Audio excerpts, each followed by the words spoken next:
Periyar Maniam Institute of Science and Technology, Tanjavur. Mechanical Engineering with specialization in energy engineering, robotics and industrial automation. Sir budget பார்த்துருப்பீங்க. பட்ஜெட்ல உள்ள சாதக பாதங்களை என்ன பாக்குறீங்க, ஒரு ஹைலைட்டடான பாயிண்ட்ஸ் என்ன பாக்குறீங்க, குறிப்பா வந்து இந்த தனிநபர் வருமான வரியை பத்தி என்ன சொல்ல விரும்புறீங்க? ஸோ அது அந்த நியூ டாக்ஸ் ரெஜிம் சொல்லுங்க சார். சொல்லுங்க நீங்க முடிச்சுங்க. நியூ டாக்ஸ் ரெஜிம்க்கு வந்து சலுகைகள் கொடுத்திருக்காங்க. இது வந்து ஓல்ட் டாக்ஸ் ரெஜிம்க்கு யாருமே போகக்கூடாது, எல்லாருமே நியூ டாக்ஸ் ரெஜிம் நோக்கி வரன்றதுக்காக எடுக்கப்பட்ட முடிவு அப்படின்னு சொல்லப்படுது. ஸோ இந்த நியூ ஓல்ட் டாக்ஸ் ரெஜிம்ல வந்து சேவிங்ஸ்க்கான வாய்ப்பு இருக்க நிலையில ஸோ சேவிங்ஸே வேணான்னு ஒரு அரசாங்கம் நினைக்குதா அப்படின்ற ஒரு குற்றச்சாட்டுகளும் வர ஆரம்பிச்சிருக்கு. ஸோ அதை எப்படி பாக்குறீங்க, நீங்க என்ன சொல்ல விரும்புறீங்க? அதாவது பொதுவாகவே இந்த எல்லா பட்ஜெட்லையுமே அந்த தனிநபர் வருமானம் வரி அது குறித்த எதிர்பார்ப்புகள் தொடர்ந்து இருந்து வந்தது. கடந்த 5 ஆண்டுகளாக பார்த்தோம். இப்போ இன்டரிம் பட்ஜெட், இடைக்கால பட்ஜெட்ல கூட அந்த எலெக்ஷனுக்கு முன்னாடி அறிவிப்புகள் வரலான்னு எதிர்பார்த்தது. இப்போ அந்த நியூ டாக்ஸ் ரெஜிம்ல அனௌன்ஸ்மெண்ட்ஸ் வந்திருக்கு. அந்த ஸ்டாண்டர்ட் டிடக்ஷன் வந்து 75,000 அப்படிங்கிற அளவில் உயர்த்தப்பட்டிருக்கு. ஸோ அவங்க சொல்ற கணக்குல வந்து 17,000 கிட்டத்தட்ட மிச்சப்படுத்தலாம் அப்படின்னு. இப்போ இந்த நியூ டாக்ஸ் ரெஜிம்ல இருக்கக்கூடிய சலுகைகள்ல 17,000 மிச்சப்படுத்தலாம் அப்படிங்கிற ஒரு அறிவிப்பு வந்திருக்கிறது. ஓவராலா இது வந்து முழுமையாக எல்லா தரப்பினரையும் திருப்தி பண்ண முடியாது. அதே மாதிரிதான் அந்த சேலரிட் கிளாஸ்லயும் வந்து முழுமையாக திருப்திப்படுத்த முடியாது. பட் இது வந்து ஒரு முதல் படியாக எடுத்துக்கொள்ளலாம். இன்னும் வரக்கூடிய காலங்கள்ல நிச்சயமாக இன்னும் மாற்றங்கள் வரும். ஏன்னா பொதுவான ஒரு எதிர்பார்ப்பு இதற்கு முன்பு இன்டரிம் பட்ஜெட்லயும் இருந்ததுனால அந்த ஒரு கம்பல்ஷன்ல இவங்க இந்த அனௌன்ஸ்மெண்ட்ஸ் கொடுக்கறதா தான் நான் பார்க்கிறேன். பட் இன்னும் வரக்கூடிய பட்ஜெட்கள்ல இது எதிர்பார்க்கலாம். இது ஒரு நல்ல ஒரு முன்னெடுப்பு. இது வந்து ஒரு நல்ல ஸ்டார்டிங் பாயிண்ட்.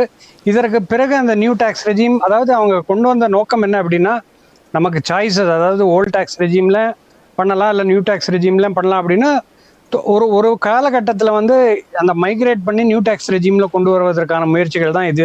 ஏன்னா திடீர்னு ஒரு நியூ டாக்ஸ் ரெஜிம்ல எல்லாரையும் மாற சொல்லும் போது அவர்களுக்கு அவங்களை ஏற்கனவே நிறைய அவங்க அதை மையப்படுத்தி நிறைய திட்டங்கள் வைத்திருந்திருப்பார்கள். ஸோ அதை வந்து டிஸ்டர்ப் பண்ணாம படிப்படியாக அவர்களை வந்து ஒரு சிஸ்டம்லேருந்து புது சிஸ்டமுக்கு மைக்ரேட் பண்ணக்கூடிய ஒரு விஷயமா தான் பார்க்கிறேன். அது சரியான விஷயம் கூட. அது வந்து நம்ம காலத்திற்கு ஏற்றாற் போல நம்ம அந்த டாக்ஸ் ரெஜிம்ஸ் எல்லாம் மாறிக்கொண்டிருந்தாதான் அது மக்களுக்கும் பெனிஃபிஷியலாக இருக்கும், அரசாங்கத்திற்கும் அது ரொம்ப சுலபமாக இருக்கும். முக்கியமாக இப்போ உலகளாவிய நம்ம கண்ணோட்டத்தை பார்க்கும்போது இந்தியாவில் தான் பாப்புலேஷனை கம்பேர் பண்ணும்போது ரொம்ப மிக குறைவானவர்கள் வரி செலுத்துகிறார்கள். இப்போ யுஎஸ் வெஸ்டர்ன் கண்ட்ரிஸ்லாம் பார்த்தீங்கன்னா அங்கே ஓட்டு போடுறவங்கள 70% வரி கட்டுறவங்களாம் இருக்காங்க, 60% இருக்காங்க. அதனால நம்மளுடைய வரி அந்த டாக்ஸ் நெட் அப்படின்னு சொல்லக்கூடியது வந்து இன்னும் மிக குறைவாக தான் இருக்கு. அதை வந்து ஓரளவுக்கு இன்னும் அதிகப்படுத்தணும். கூடுமான வரையில வந்து வரி செலுத்துபவர்கள் எண்ணிக்கை அதிகமாக இருந்தால் தான் நாட்டுக்கு நல்லது. அதாவது மக்களுக்கு நாட்டுக்கு அந்த திட்டங்கள் செயல்படுத்தணும் அப்படின்னா அரசாங்கத்திற்கு ரெவென்யூ தேவைப்படுது. அது வந்து இது போன்ற வரி வருவாயில் தான் அவங்களால திட்டங்களை நிறைவேற்ற முடியும். இப்போ நிறைய ஹைவே திட்டங்கள்லாம் கொண்டு வராங்க அப்படின்னா அது முழுக்க மக்களுடைய வரிப்பணத்தில் தான் அது செலவிடப்படுகிறது. அதனால இது ஒரு ரிஃபார்ம்ஸ் அப்படிங்கிறது வந்து நிச்சயமாக இந்த தனிநபர் வருமானத்தை தேவை. அதே நேரத்தில் அவங்களுக்கு இந்த மாதிரி ஸ்டாண்டர்ட் டிடக்ஷன் உயர்ந்தது, இது போன்ற பெனிஃபிட்ஸ் அப்படிங்கிறது அவங்களுக்கு கண்டிப்பாக அந்த சேமிப்பை அதிகரிக்கப்படுத்தும். இன்னும் வரக்கூடிய காலங்களில் படிப்படியாக அதில் முன்னேற்றத்தை நம்ம நிச்சயமாக பார்க்கலாம். நான் எப்படி பார்க்குறேன்னா இது ஒரு நல்ல தொடக்கமாக இந்த பட்ஜெட்டில் அறிவிப்பை நமக்கு பார்க்குறேன். இல்ல, நமக்கு old tax regime new tax regime 2 வாய்ப்பு இருந்தாலும் காலப்போக்கில் வந்து நியூ டாக்ஸ் ரெஜிமை தவிர ஓல்ட் டாக்ஸ் ரெஜிமை யாரும் ப்ரிஃபர் பண்ண முடியாத அளவுக்கு வந்து அரசாங்கம் நகர்த்தி கொண்டு போகுது. சேவிங்ஸே யாருக்கும் இருக்கக்கூடாதுன்னு நினைக்குது அரசாங்கம், அப்படின்றதான் குற்றச்சாட்டா இருக்கு. இல்ல இது வந்து சேவிங்ஸ் இல்லாம ஆயிடாது. கண்டிப்பாக நியூ டாக்ஸ் ரெஜிம் அப்படிங்கிறது வந்து சில மாற்றங்கள், அந்த நான் சொன்ன மாதிரி ஒரு திட்டம் அப்படிங்கிறது, ஒரு ரெஜிம் அப்படிங்கிறது தொடர்ந்து 50-100 ஆண்டுகளாக இருக்குன்னு சொல்ல முடியாது. கால சூழலுக்கு ஏற்றாற் போல மாற்றங்கள் வந்து கொண்டுதான் இருக்கும். ஆனால் இது வந்து சேவிங்ஸ் எடுத்துரும் அப்படின்னு நம்ம சொல்லிட முடியாது. ஓரளவுக்கு அந்த புது சிஸ்டம்ல நம்ம மைக்ரேட் ஆகும்போது அதற்குண்டான பலாபலன்கள் நிச்சயமாக அது மக்களுக்கு வந்து சென்றடையும். இப்போ இந்த ஸ்டாண்டர்ட் டிடக்ஷன் விஷயம், இது போன்ற அந்த ஸ்லாப் ரிவிஷன் விஷயம் எல்லாமே நிச்சயமா மக்களுக்கு உதவிகரமாக இருக்கும்.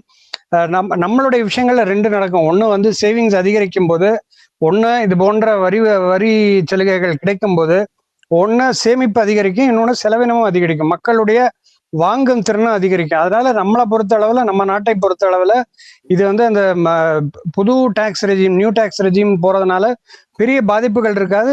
ஒட்டுமொத்த பொருளாதாரத்துக்கு நன்மையாகத்தான் பார்க்கணும்.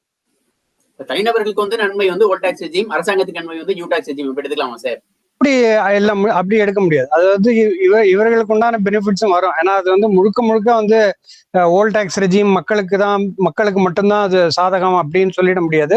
நியூ டேக்ஸ் ரெஜிம்ல அதற்கு உண்டான சாதகங்கள் இருக்கும். ரெண்டுமே, அதாவது ரெண்டு ரெஜிம்லயுமே சாதக பாதகங்கள் இருக்கும். எல்லாமே ஒரு சிஸ்டம் தான் பாசிட்டிவ், இன்னொன்று நெகட்டிவ் அப்படிங்கிற நம்ம கண்ணோட்டத்தில் இருக்க முடியாது. இரண்டுலேயும் அதற்கு உண்டான சாதக பாதகங்கள் இருக்கும்.